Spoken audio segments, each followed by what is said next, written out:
Sir ಎಲ್ಲ ಕಡೆ ಗುದ್ಲಿ ಪೂಜೆ ಆಗ್ತಿದೆ, ಕೆಲಸ ಆಗ್ತಿಲ್ಲ ಅನ್ನೋದು ಶಾಸಕರ ಮೇಲೆ ಆರೋಪ ಮಾಡ್ತಿದ್ದಾರೆ. ನೋಡಿ, ಯಾರೇ ಶಾಸಕರಾದರೂ ಕೂಡ ಇವ್ರ ಅನ್ಕೊಂಡು ಸ್ಪೀಡಲ್ಲಿ ಇಮ್ಮಿಡಿಯೇಟ್ಲಿ ಗುದ್ಲಿ ಪೂಜೆ ಮಾಡಂಗಿದ್ರೆ ಇಷ್ಟೊಂದು ವರ್ಷ ಕಾಯ್ಬೇಕಾಗಿರಲಿಲ್ಲ ಈ ರಾಜ್ಯದಲ್ಲಿ. ಇವರು ಅಲ್ಲಿ ಹೋಗಿ ಲೆಟ್ರ್ ಕೊಡ್ತಾಗೋದು ಪೂಜೆ ಮಾಡ್ಬಿಡೋದು, ಲೆಟ್ರ್ ಕೊಟ್ಬಿಡೋದು ಪೂಜೆ ಮಾಡ್ಬಿಡೋದು. ಅದೆಲ್ಲ ಅನುಮೋದನೆ ಆಗಿ ಫೈನಾನ್ಸ್ ಮಿನಿಸ್ಟರ್ ಕಡೆಯಿಂದ ಫೈನಾನ್ಸಲ್ಲಿ ಸಕ್ಸಸ್ ಆಗಿ ರಿಲೀಸ್ ಆಗಿ ಬರ್ಬೇಕಾದ್ರೆ ಕೆಲವು ಕಾನೂನುಗಳು ಇರ್ತವೆ. ಅದೆಲ್ಲ ಮೀರಿ ಅದಕ್ಕೆಲ್ಲ ಒಪಿನಿಯನ್ ಸಿಕ್ಕಿ ಕೆಲಸ ಆರಂಭ ಆಗ್ಬೇಕಾದ್ರೆ ಒಂದು ಗ್ರಾಮ ಪಂಚಾಯತಿ ಒಳಗೆ ಒಂದು ಸಣ್ಣ ಉದಾಹರಣೆ ಕೊಡ್ತೀನಿ. ಒಂದು ಗ್ರಾಮ ಪಂಚಾಯತಿಲಿ 13 ಫೈನಾನ್ಸಲ್ಲಿ ಹಣ ಬಿಡುಗಡೆ ಮಾಡಿ ಒಂದು ಚರಂಡಿ ಮಾಡೋಕ್ಕೆ ಅಂತ ಏನಾದ್ರು ಕೂಡ ಅಲ್ಲಿನ ಅಧಿಕಾರಿಗಳು ಅವ್ರಿಗೆ ಆದೇಶ ಕೊಟ್ಟರೆ ಅದು ಸ್ಕೆಚ್ ಏನೇನೋ ಪ್ಲಾನ್ ಆಗಿ ಏನೇನೋ 6 ತಿಂಗಳು ಬೇಕು. ಇವರು ಬಂದು 6 ತಿಂಗಳಿಗೆ 600 ಕೋಟಿ ಪೂಜೆ ಮಾಡ್ಬಿಟ್ರತೆಗೆ. 600 ಕೋಟಿ ಪೂಜೆ ಯಾರು ಕೊಟ್ಟವ್ರು? ಯಾರು? ಈ ಋಷಭಾವತಿ ಮಾತ್ರ BJP JDS, ಇನ್ನು ಮಿಕ್ತವೆಲ್ಲ ಇವರವೇ. ಈ ಕೊಳಚೆ ನೀರು ಬಂತಲ್ಲ ಫಸ್ಟ್ ಅವ್ರದೇ, ಫಸ್ಟ್ ಅದು ಕೂಡ ಅವ್ರದೇ, ನಮ್ದಲ್ಲ. ಅದು ಕೂಡ ಅವ್ರದೇ ಇತ್ತು. ನಾವು ಯಾವ ತಿರುಗಿ ಬೀಳಲಿ ಅವ ನಮ್ದಲ್ಲ. ಆದ ಕಾರಣ ಗುದ್ಲಿ ಪೂಜೆ ಮಾಡೋದಿರಲಿ, ಎಲ್ಲೋ ಅಲ್ಲಿ ಕೆಲಸ ನಡೀತಾ ಇಲ್ಲ ಅಂತ ಹೇಳ್ತಾ ಇಲ್ಲ. ಬಟ್ ನೀವು ಅನ್ಕೊಂಡಂಗೆ ಜನಗಳು ಅನ್ಕೊಂಡಂಗೆ ಯಾವುದೇ ಕಾರಣಕ್ಕೂ ಕಾಮಗಾರಿಗಳು ನಡೀತಾ ಇಲ್ಲ, ಕೆಲಸ ಕಾರ್ಯಗಳು ಯಾವುದೇ ಕಾರಣಕ್ಕೂ ಆಗ್ತಾ ಇಲ್ಲ. ನಾನು ಹೇಳೋದಲ್ಲ, ಹೋಗಲ್ಲಿ ನಿಂತ ಯಾರು ಮಿನಿಸ್ಟ್ರಿ ಕಡೆದ ಲೆಟರ್ ಹಾಕ್ಸ್ಬಿಟ್ಟು ಅನುದಾನ ಬಿಡುಗಡೆ ಮಾಡ್ಕೊಂಬತ್ತೀನಿ, ಲೆಟರ್ ಕೊಟ್ಟಿದ್ದ ಜಾಗಕ್ಕೆಲ್ಲ ಪೂಜೆ ಮಾಡ್ತಾ ಹೋದ್ರೆ ಈ ರಾಜ್ಯದಲ್ಲಿ 224 ಕ್ಷೇತ್ರದಲ್ಲಿ ಇಲ್ಲಿವರೆಗೂ ನಮ್ಮ ಸ್ವತಂತ್ರ ಬಂದು 80 ವರ್ಷ ಆಯ್ತಲ್ಲ, ಇಲ್ಲಿವರೆಗೂ ಕಾಯಂಗಿರ್ಲಿಲ್ಲ. ಇವತ್ತು ನಾನು ಚಿಕ್ಕ ವಯಸ್ಸಲ್ಲಿ ಯಾವ ಶಾಲೆಗೆ ಓದ್ತಾ ಇದ್ದೆ ಅದು ಕೂಡ ಬಣ್ಣ ವರ್ಷಕ್ಕಾಗ್ತಾ ಇಲ್ಲ. ಇವತ್ತು ಹಂಗೆ ಬಿದ್ದದು. ನಾನು 1ನೇ ಕ್ಲಾಸು 5ನೇ ಕ್ಲಾಸ್ ಓದ್ಬೇಕಾದ್ರೆ ಯಾವ ಕಲರ್ ಬಟ್ಟೆ ಕೊಡ್ತಾರೆ ಅದೇ ಬಟ್ಟೆ ಇರೋದು ಇವತ್ತು ಕೂಡ. ಸರ್ಕಾರಿ ಹಾಸ್ಪಿಟ್ಲಿಗೆ ಒಬ್ರು ಕಾಲಿಕ್ಕಲ್ಲ,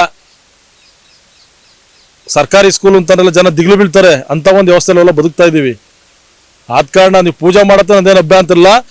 ಪೂಜೆ ಮಾಡಿದ್ದು ಪ್ರತಿಯೊಂದು ಕಾಮಗಾರಿನೂ ಕೂಡ ಯಶಸ್ವಿಯಾಗಿ ಸುಭಿಕ್ಷವಾಗಿ ಆದರೆ ನಮ್ಮದು ಕೂಡ ನಿಮ್ಗೆ ಅಭಿನಂದನೆ. ನೀವು ಸುಮ್ಮನೆ ಏನು ಇವ್ರು ಹೇಳೋ ಕತೆಗಳು ನೋಡಿದ್ರೆ 1800 ಕೋಟಿ 2000 ಕೋಟಿ ನೀವು ಒಬ್ರಿಗೆ ಆ ಥರ ಕೊಟ್ಟವ್ರೆ ಅಂತಾನೆ, ಮತ್ತೆ ಪಕ್ಷೇತರಿಗೆ ಯಾಕೆ ಕೊಡ್ತಾ ಇಲ್ಲ? ನೀವು ಮುಂದೆ ಒಳ್ಳೊಳ್ಳೆ ಕಾಂಟ್ರಾಕ್ಟ್ ಕೆಲಸ ಮಾಡ್ಕೊಂಡು ಸ್ವಲ್ಪ ತಲೆ ಬುದ್ಧಿ ಇದೆ ಅಂತ ಜನಗಳು ಮಾತಾಡ್ತಾರೆ. ಚೆನ್ನಾಗೆಲ್ಲ ಗೊತ್ತಾಯ್ತು ನಿಮಗೆ, ರೂಟ್ ಎಲ್ಲೆಲ್ಲಿ ದುಡ್ಡು ತರಬೇಕು ಅಂತ ತತ್ತಾ ಇದ್ದೀರ. ನಾನೇನದು ತೊಂದರೆ ನಮಗೇನು ಬೇಜಾರಿಲ್ಲ. ಬಟ್ ನೀವು ಹೇಳಿದ ಥರ ದುಡ್ಡು ಬಿಡುಗಡೆ ಆಗ್ತದ? ಕೊನೆಯದು ಹೇಳೋದಾಗಿಷ್ಟೇ, ಈ ಕೊಳಚೆ ನೀರಲ್ಲಿ ಸಿಕ್ತಂಗೆ ಯಾವುದ್ರಲ್ಲೂ ಕೂಡ ಸಿಗಲ್ಲ. ಅದನ್ನ ಯಾರು ಬಿಡಿಸ್ಕೊಳ್ಳೋಕೆ ರೆಡಿ ಇಲ್ಲ. ಅವರು ಅಡ್ಡದುಡ್ಡಿ ಬಿದ್ದಿತ್ತು ತಮ್ಮಂದು ಇಲಾಖೆಯವರೇ ಮಾಡ್ತಾವ್ರು ಅಷ್ಟೇ. ಬಿಟ್ಟರೆ ಇನ್ನೆಲ್ಲ ಯಾವುದ್ರಲ್ಲೂ ಕೂಡ ಈ ಥರ ಅವ್ರು ಅನ್ಕೊಂಡ ರೀತಿಯಲ್ಲಿ ಕಾಮಗಾರಿ ಎಲ್ಲೂ ಕೂಡ ನಡೀತಾ ಇಲ್ಲ. ಸರ್, ನೀವೇ ಹೇಳ್ತೀರಾ ಕೊಳಚೆ ನೀರಲ್ಲಿ ಅತಿ ಹೆಚ್ಚು ಲಾಭ ಇದೆ ಅಂತ.